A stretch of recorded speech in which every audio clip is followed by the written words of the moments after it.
Magsimula ang kwento kung saan natapos ang unang kabanata. Maya-maya, nang pa ang tensyon mula sa labanan, naglakad si Han papunta sa waiting room kung saan sabik na naghihintay ang lahat sa kanya. May kislap sa mga mata, masiglang sumisigaw si Deacon na kamangha-mangha si Boss Han. Hinailan ni Han ang pisngi ni Jenna at tinanong kung ano na naman ito, iniisip kung siya ba ang may kagagawan, at pinaalalahanan itong huwag maging maingay gaya ng bilin niya kanina.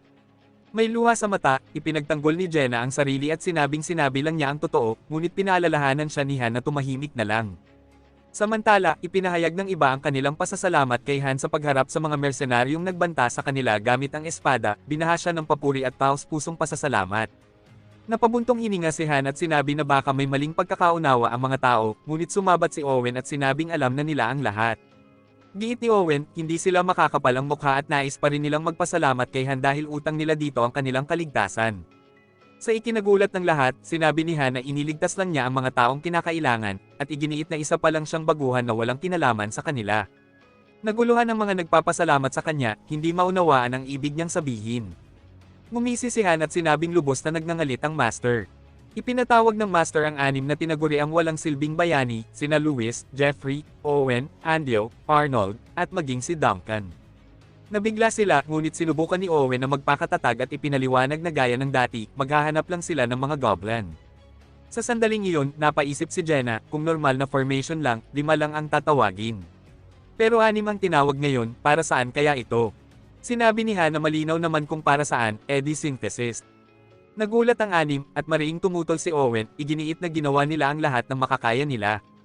Tinawag ni Han sina Aaron at Dika at tinanong kung sa tingin ba nila ay nagsisikap talaga ang 6. Binigyang diin ni Han na maghapon silang nagpapakahirap sa pagsasanay, pawis at pagod, habang ano lang ba ang ginawa ng 6 na iyon. Tinanong niya si Jenna kung nakatulong ba talaga sila sa kanyang mga pangangaso. Sagot ni Jenna, sila lang ang nagdadala ng karne at balat mula sa kanyang mga nahuhuli. Nag-isip si Han at sinabi na kahit mga hayop kayang gawin iyon, kaya wala silang halaga kundi parang mga hayop. Nagalit si Duncan at humingi ng paliwanag sa pagtulad sa kanila sa hayop, ngunit agad siyang pinatahimik ni Han sa pamamagitan ng pagbugbog sa kanyang mukha, sabay utos na huwag nang magingay. Ipinaalala ni Esel ang kanyang naunang utos na magtipon sa liwasan ng bayan, sabay bigkas ng pagkadismaya na nagiging mayabang sila matapos lang silang mapatawad minsan. Nagsimulang magmakaawa ang mga tinawag, sinasabing baka mapatawad pa sila kung makikiusap si Esel sa Master. Samantala, nag-isip si Jenna kung sino ang pagsasamahin ng Master sa 6, at hinuha ni Han na baka si Edith dahil mababa pa ang antas nito mula nang ipatawag siya, kaya't magiging isang superhuman. At gaya ng inasahan ni Han, isinama ang 6 kay Edith sa synthesis. Nag-level up si Edith at nakakuha ng kasanayang trap removal. Paglabas ni Edith mula sa silid ng synthesis, matatag na sinabi ni Han na wala ng halaga ang dati niyang pagkatao sa kanilang sitwasyon ngayon. Binalingan din niya ang iba at binalaan na huwag umasa sa iba at huwag isipin na laging may magpoprotekta sa kanila. Kung nais nilang mabuhay, kailangan nilang patunayan na may silbi sila. Nayanig ang lahat. Isa sa kanila, nanginginig na umamin na wala siyang talento sa pakikipaglaban, kahit espada ay nanginginig ang kamay niya kapag hinahawakan. Tinanong niya si Han kung ang ibig bang sabihin nito ay mamatay na lang siya. Binalingan ni Han sina Chloe, Enoch, Alter, at Patrick at tinanong kung nais nilang turuan ang iba ng kanilang kasanayan. Mabilis na sumagot si Alter na hindi madaling matutunan ang pagiging panday. Pero giit ni Han, kung may kakayahan silang matuto, kaya nilang matutunan iyon. Kung may determinasyon sila, matututo sila kahit walang nagtuturo. Idinagdag ni Han na kung gusto nilang lumaban, lumapit sila sa kanya, babakbakan niya sila sa ensayo.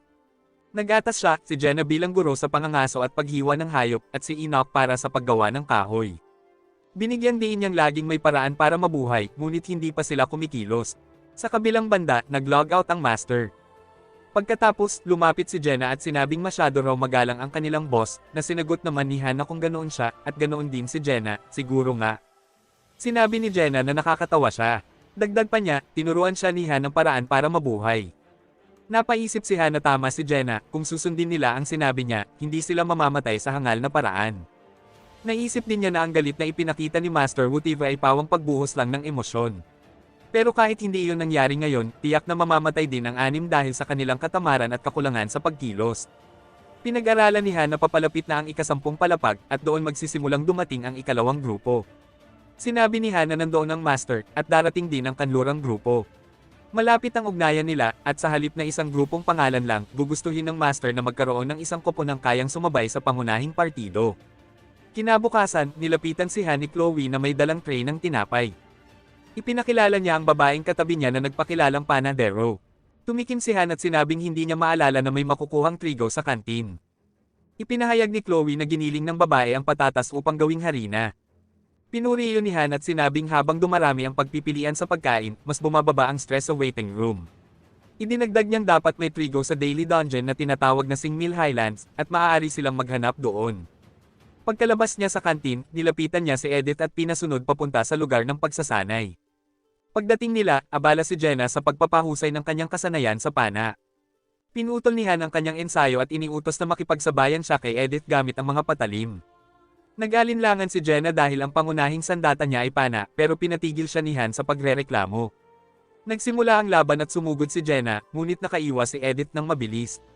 Sa gitna ng palitan, sinabi ni Edith na nakakagulat ang lakas ni Jenna para sa kanyang edad, at sagot naman ni Jenna na hindi na siya bata, sapat na ang edad niya.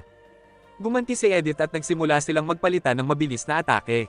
Sa huli, nanaig si Jenna. Nag-isip si Edith kung si Han at Jenna ba ay mga mersenaryo o galing sa isang kilalang angkan ng mandirigma. Maring itinanggi iyon ni Jenna at sinabing anak lamang siya ng isang ordinaryong mangangaso. Dagdag pa niya, hindi rin naman sila ganoon kalakas noong una, mas mahina pa sila kay Edith. Nakamtan lang nila ang lakas nila sa pamamagitan ng matinding pagsasanay. Sumabat si Han at sinabing lagot siya kung hindi kikilos ang mga kabataan at magpapakahirap. Binalaan niya si Edith na maaaring mas mahina siya ngayon pero mas mataas ang potensyal at bilis ng paglago niya kumpara sa mga one-star hero. Tiniyak niya na mabilis siyang makakahabol habang umaangat ang kanyang antas. Biglang sumabat si Aaron, na abala rin sa pagsasanay, at sinabing panlilinlang lang iyon dahil gaano man siya magpakahirap, hindi niya mahahabol sina Han at Jenna. Hindi pinansin ni Han ang komento at nagpatuloy sa pagsasalita kay Edith na lalaki ang lakas niya depende sa kung gaano siya magsusumikap. Binalaan niya si Edith na huwag tatamad-tamad at walang pakialam kung sino siya dati. Kumpiyansang tumugon si Edith na tatandaan niya iyon. Kinabukasan, napansin ni Han ang isang malaking pagbabago. Sa unang pagkakataon, karamihan sa mga bayani sa tore ay seryosong nagsasanay. Naisip niya kung bunga ba ito ng malawakang pagsasanib na naganap kahapon. May ilang dagdag na tao sa lugar ng pagsasanay, ngunit kung ayaw nilang mamatay, wala silang magagawa kundi magpalakas. Kailangan nilang itaas ang kanilang halaga. Gayunpaman, napansin ni Han na kaunti pa rin ang nagsasanay kumpara sa dapat sana. Kahit na gusto lang nilang maging mga taga-suporta, tig-2 pwesto lang ang pwedeng kunin sa bawat pasilidad. Ang iba ay tiyak na masasama sa susunod na pagsasanib. Sa gitna ng pagmamasid, napansin niya ang isang bagong mukha na masigasig na nagsasanay. Nilapitan niya ito at tinanong ang pangalan. Nagpakilala ang lalaki bilang Usher Roderick, at agad na binanggit na alam niya ang tungkol sa tinatawag na Master at ang layunin ng kanilang pagkakasama dito upang lumaban. Bago pa makapagtanong si Han, idinagdag ni Usher na narinig niya ang sinabi ni Han kahapon. Habang kumukuha ng sandata, pinuri ni Han ang ayos ni Usher at nagtanong kung ano ang dati nitong ginagawa. Ibinunyag ng lalaki na dati siyang tagabuhat sa isang pangkat ng mga bayarang mandirigma, nagdadala ng gamit, nagbabantay, at nagtatayo ng kampo. Kahit hindi siya lumalaban noon, napansin ni Han na tila may kakayahan si Usher sa pakikipaglaban. Ngumiti ito ng bahagya at ipinaliwanag na gusto talaga niya maging isang mandirigma, kaya siniseryoso niya ang lahat ng gawain. Ngumisi si Han at iniabot ang espada, sabay sabi na ipakita niya ang galing niya upang makita kung may potensyal siyang maging mandirigma. Sumang-ayon naman si Usher. Kinagabihan, nagsimula na ang oras ng pagsasala ng mga bagong dating. Hindi alintana ng Master kung gusto nilang maging taga-suporta o hindi. Nagboluntaryo si Aaron na sumali, ngunit hindi tinanggap. Sa prosesong iyon, 2 ang namatay at 2 pa ang isinama sa karagdagang pagsasanib. Si Usher ang napili, at umabot siya sa level 3. Gaya ng nakasanayan, ang mga natira ay pumasok muli sa pang-araw-araw na dungeon. Ang minahan, kung saan makakakuha ng batong may elementong apoy, ay nanatiling sarado. Kinaumagahan, tinawag ni Han ang kanyang mga kasamahan, sina Jenna, Edith, Aaron, Usher, at Deka, sa lugar ng pagsasanay. Tinanong niya kung alam ba nila kung bakit sila ipinatawag. Lahat ay nagtataka, hanggang si Deka ang unang nagsalita, baka pinili na ang mga kasapi ng grupo. Si Jenna naman ay nagtanong kung hindi ba dapat ang Master ang pumipili ng komposisyon ng grupo. Ipinaliwanag ni Han na karaniwang ang Master niya ang nagdedesisyon, pero maaari pa rin siyang magmungkahi, at malamang hindi ito tatanggihan. Nagmungkahi siya ng magbunutan gamit ang straw. Dahil 6 sila, mahahati sila sa 2 grupo na tig-3. Pinaliwanag niyang hindi ito nangangahulugang may itatapon siya, bagkus, pipili lang sila ng 2 leader. Idineklara niya na isa siya, at ang isa pa ay si Edith. Nabigla si Edith at tinanong kung bakit hindi si Jenna. Galit na sumabat si Jenna, iginiit na kaya rin niya, ngunit tinanggihan siya ni Han. Nagtanong si Edith kung bakit kailangan panghatiin ang grupo. Ipinaliwanag ni Han na masyadong delikado kung isang grupo lang ang malakas, kapag naubos sila, wala nang reserba. Ibinigay niyang halimbawa ang nangyari sa ikalimang palapag kung saan muntik nang madisgrasya ang lahat dahil hindi nakasabay sina Jade at Hansen. Dagdag pa niya, kung kaya nilang lumampas gamit ang isang grupo lang, mas mabuti, pero darating ang oras na kakailanganin nila ng mas maraming tao. Kaya kailangang may sub-party bilang reserba. Bago magsimula ang bunutan, sinabi niyang ang pulang grupo ay sasama sa kanya, at ang asul naman kay Edith. Ipinaliwanag niyang walang dapat ikatuwa o ikalungkot dahil pareho lang iyon. Nang matapos ang bunutan, sina Jenna at Aaron ang nakakuha ng pulang straw, na ikinatuwa ni Jenna dahil makakasama siya kay Han. Samantala, sina Dika at Usher ang nakakuha ng asul, na napunta kay Edith, ngunit hindi sila nagpakita ng emosyon. Napansin ito ni Edith at sinabing parang hindi siya pinagkakatiwalaan. Sinubukan ni Dika na linawin ang sitwasyon, ngunit tinanggap na lang ni Edith, aminadong hindi pa siya matagal sa tore at kulang pa sa karanasan. Aaminin man niya, malaki ang agwat ng lakas, pero wala silang magagawa. Sinabi ni Han na kung hindi makakasabay si Edith, maiiwan siya, ngunit ngumiti ito at sinabing nakita naman niya ang nangyari sa mga isinama kahapon. Pinangakuan niyang hindi sila matatalo. Nagbigay ng abiso ang sistema sa Master, iminumungkahi ni Han ang isang nakatakdang partido. Party 1, Han, Jenna, at Aaron. Party 2, Edith, Usher, at Dika. Maya-maya, dinala sila sa ikapitong palapag para sa isang subjugation quest sa gitna ng malakas na ulan. Hinarap ng Party 1 ang isang mabigat na pagsubok, 13 goblin na level 8. Sa kabila ng masamang panahon, tiwala si Aaron at sinabing mukhang kaya naman. Inutusan ni Han ang kanyang grupo na manatili sa likod at manood.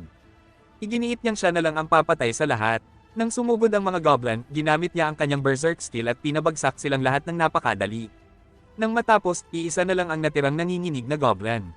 Tinanong ni Jenna kung pwede siyang pumaloob at tapusin ito, ngunit pinigilan siya ni Han. Ipinaliwanag niyang baka maging chain quest ito, kaya hindi pa nila pwedeng tapusin agad. Inutos niyang hayaan na lang ang natitirang goblin at ipagpatuloy ang paghahanap. Napansin niya ang kakaibang kapaligiran, ang ulan, ang ilog, at ang hinalang may nasirang dam. Sa huli, nakumpleto nila ang misyon ng walang malaking pinsala. Paglabas nila ng dungeon, nagtanong si Jenna kung tapos na ba ang mga gawain nila para sa araw na iyon. Sumang-ayon si Han, kaya pinayagan niya itong gawin ang gusto niya.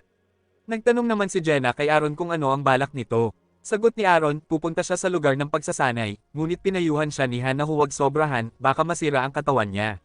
Bigla siyang pinigilan ni Han, at nagulat si Aaron sa biglaan. Napansin ni Han na bumili ang master ng newbie power-up double package na naglalaman ng 5,000 gems at 100,000 gold, nagkakahalaga ng 90,000 won. Alam niyang ito na ang ikatlong beses na may malaking pagbili ang master, kaya naghanda siya. Pinapakuha ni Han si Jenna ng mga papel para gawing palabunutan mula sa kanyang silid, at iniutos kay Aaron na tawagin si Edith. Samantala, nakumpirma ng sistema na bumili ang master ng premium 2x summoner, kaya asahan na darating ang mga bagong kasamahan. Pero bago ang sunod na chapter, huwag kalimutan mag-like, share at subscribe sa ating YouTube channel na Isekai.